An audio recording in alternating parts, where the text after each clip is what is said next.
네, 사실관계가 참 많이 복잡하고 많은 법률적인 쟁점이 섞여 있는 사건으로 보여집니다. 예. 사실 이 사례를 전체적으로 보면 이정태 씨의 마음이 이해가 되지 않는 것도 아닌데요.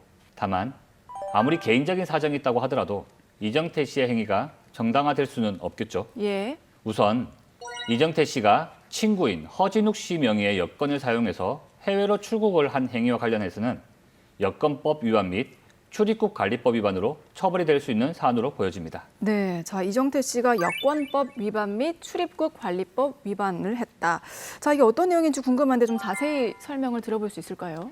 여권법 제16조의 제1항에 따르면 여권의 발급을 위하여 제출한 서류에 거짓된 사실을 적거나 부정한 방법으로 여권을 발급받는 행위를 금지하고 있습니다. 그리고 여권법 제24조에 따라 이러한 행위를 한 사람은 3년 이하의 징역 또는 3천만 원 이하의 벌금에 처할 수 있습니다. 네. 실제로 이런 여건을 출입국 심사 과정에서 제시를 하고 출국까지 한 경우에는 출입국 관리법 위반으로도 처벌을 받게 됩니다. 출입국 관리법 제3조에 따르면 대한민국에서 대한민국 이외의 지역, 즉 해외로 출국을 할 경우에 유효한 여건을 가지고 출국을 하여야 한다라고 규정을 하고 있는데요. 이를 위반할 경우에 출입국 관리법에 따라 3년 이하의 징역 또는 3천만 원 이하의 벌금에 처할 수 있습니다. 그리고 형법 제228조 및 229조의 여권 불실 기재, 그리고 불실 기재 여권 행사의 죄로 처벌을 받을 수 있습니다. 타인 명의의 여권으로 출국을 한 번 한 일이 그렇게 가벼운 잘못은 아닌 것 같습니다. 네, 뭐 법을 위반했다면 그에 따른 책임은 당연히 져야 할 텐데. 그렇죠. 자, 그런데 또 다른 문제가요. 지금 이정태 씨가 필리핀에서 거주를 하면서 한국인 최현호 씨와 친해졌고 3천만 원을 빌려줬거든요. 네네. 자, 그런데 최현호 씨가 이 돈을 도박으로 탕진을 하고 한국으로 도망을 쳤습니다. 이게 참, 이 같은 나라 사람끼리 타국에서 어떻게 이렇게 등을 칠 수가 있습니까? 뭐 어이없고 황당한데. 근데 일단 찾았으니까 빌려준 돈이라도 받아야 되지 않겠습니까? 변호사님 돈 좀 받아주십시오. 받아드릴겠습니다. 돈을 빌렸으면 당연히 갚아야죠.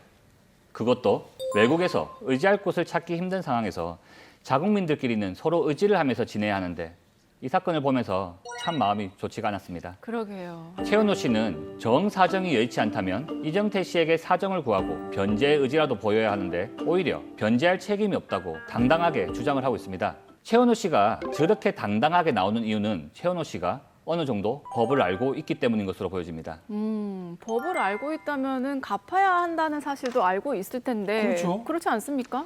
네, 우리 민법 제746조에 의하면 불법의 원인으로 인하여서 재산을 급여하거나 노무를 제공한 때에는 그 이익의 반환을 청구하지 못한다라고 규정을 하고 있습니다. 또한 민법 제103조에 의하면 선량한 풍속, 기타 사회 질서에 위반한 사항을 내용으로 하는 법률 행위는 무효로 한다라고 규정을 하고 있습니다. 제가 좀 쉽게 설명드리면 나쁜 일을 하기 위한 목적으로 돈을 빌리면 돈을 빌린 사람은 갚지 않아도 된다는 뜻입니다. 오. 가장 대표적인 사례가 이 사건과 같이 도박 자금으로 돈을 빌려준 경우이고 실제로 저도 재판을 많이 하다 보면 돈을 빌린 상대방 측에서 이 법률 조항을 악용해서 변제할 책임이 없다라는 주장을 하는 경우가 상당히 많이 발생하고 있습니다. 이야, 자, 최현호 씨가 이제 법을 악용한 거네요. 그러네요. 이게 또 우리가 알고 있어야 할 포인트 같기도 한데, 자, 처음부터 도박 자금인 줄 알면서 돈을 빌려줬다면 돌려받을 수 없다는 뜻이네요. 네, 맞습니다. 예. 결국 이정태 씨가 최은호 씨에게 돈을 빌려줌으로써 최은호 씨가 도박이라는 불법을 하게 된 것이기에 이정태 씨가 만약 처음부터 최은호 씨가 도박으로 사용할 것이라는 것을 알면서도 돈을 빌려줬다면 이 돈은 최은호 씨로부터 돌려받지 못할 것입니다. 그리고 이정태 씨 역시 법적으로 보호받지 못할 수도 있습니다. 근데 지금 이정태 씨가 최현호 씨에게 돈을 빌려줄 당시에 네. 그때는 도박 자금으로 쓸 것이다라는 사실을 몰랐거든요. 드라마를 보면 이거 어디다 쓰려고 도박하려고 하니까 절대 아닙니다, 형님. 이렇게 얘기를 했거든요. 맞아요. 어떻습니까? 네, 맞습니다. 결국 이 점이 핵심이라고 할 수 있는데요. 만약 이정태 씨의 경우에 최은호 씨에게 빌려준 돈을 받기 위해서 민사소송을 했을 경우에 최은호 씨는 분명히 이정태 씨는 내가 도박을 할 것을 알면서 돈을 빌려줬다. 그래서 나는 갚을 책임이 없다라고 네. 주장을 할 것입니다.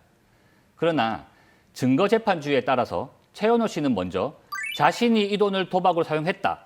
그리고 이정태 씨 또한 자신이 도박으로 사용할 것을 알면서 돈을 빌려줬다라는 점을 최은호 씨가 스스로 증거를 통해서 입증을 하여야 할 것으로 보여집니다. 네. 그런데 이 사건의 경우에는 최은호 씨가 과연 이런 점들을 입증하기는 좀 어려워 보입니다. 자, 그리고 이후에 최은호 씨의 태도에 이제 이정태 씨가 화가 나서 다소 거칠게 돈을 이제 갚으라고 했는데, 자, 이래서 최은호 씨가 고소를 하겠다고 했거든요. 이정태 씨 행동이 지금 문제가 됩니까? 사실 이 부분이 제일 안타까운 부분인데요. 물론 이정태 씨의 마음이 100번 이해가 갑니다. 이국 땅에서 서로 의지하면서 지냈던 사람으로부터 배신을 당했다고 생각하니 감정이 좋을 리 없지 않겠습니까? 아유, 그렇죠. 감정이 당연히 안 좋죠.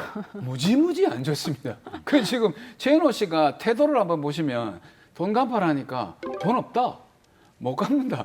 이렇게 뻔뻔하게 나오니까 오히려 이게 지금 법을 악용했다는 느낌이 들어서 아 정말 저 같아도 참지 못할 그런 사건입니다. 그러나 아무리 화가 난다 하더라도 이정태 씨는 정당한 절차에 따라서 자신이 빌려준 돈을 회수했어야 하죠.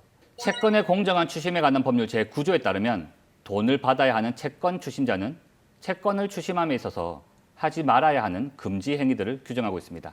대표적으로 채무자 또는 관계인을 폭행, 협박, 체포 또는 감금을 하는 행위 또는 반복적으로 그리고 야간에 채무자를 방문함으로써 채무자에게 불안감을 주는 행위 네. 또는 야간에 반복적으로 전화 그리고 SNS를 통한 지나친 채권 추심 행위 등은 하지 말 것을 규정하고 있습니다. 예. 이를 위반했을 경우에는 채권의 공정한 추심에 관한 법률 제15조에 따라 5년 이하의 징역 또는 5천만 원 이하의 벌금이라는 아주 무거운 처벌을 받을 우려가 있습니다. 네, 변호사님 말씀하신 그 채권의 공정한 추심에 관한 법률, 이게 금융기관이나 대부업체뿐만이 아니라 개인 간의 금전 거래에도 적용이 되는 부분인가요? 사실 이 법률의 주된 입법 취지는 무등록 대부업자들의 무분별한 채권 추심 행위를 막기 위한 목적으로 제정이 되었다고는 보여집니다.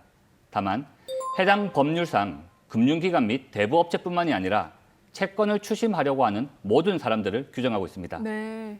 개인 간의 대여 행위 역시 이 법령에 적용을 받고 있습니다.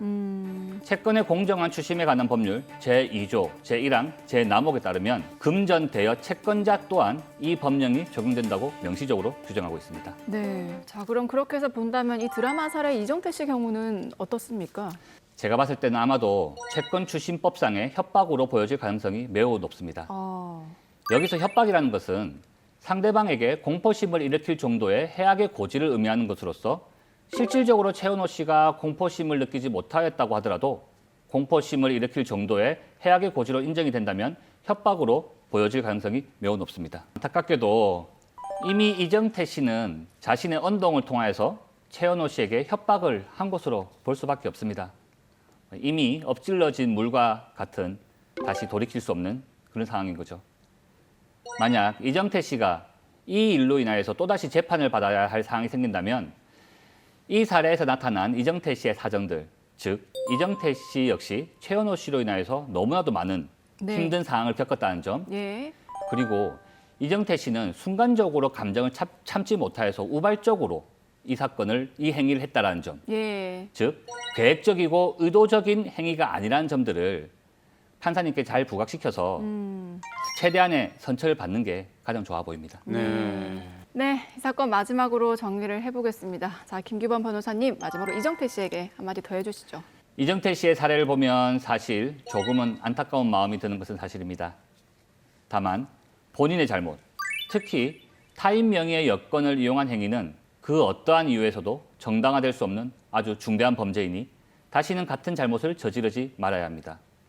또한 본인이 최은호 씨에게 느낀 분노와 배신감은 충분히 공감을 할 수 있지만 그렇다고 하더라도 정도를 넘어선 권리 행사는 오히려 본인에게 화가 될 수 있다는 것을 이번 일을 통해서 깨달았으면 좋겠습니다.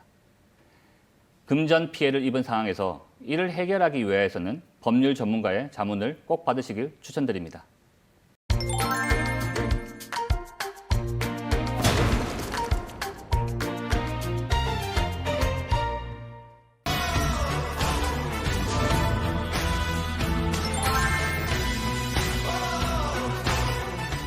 좀 이번에 약간 장난이었다라는 취지로 좀 인식을 한 경우가 있습니다.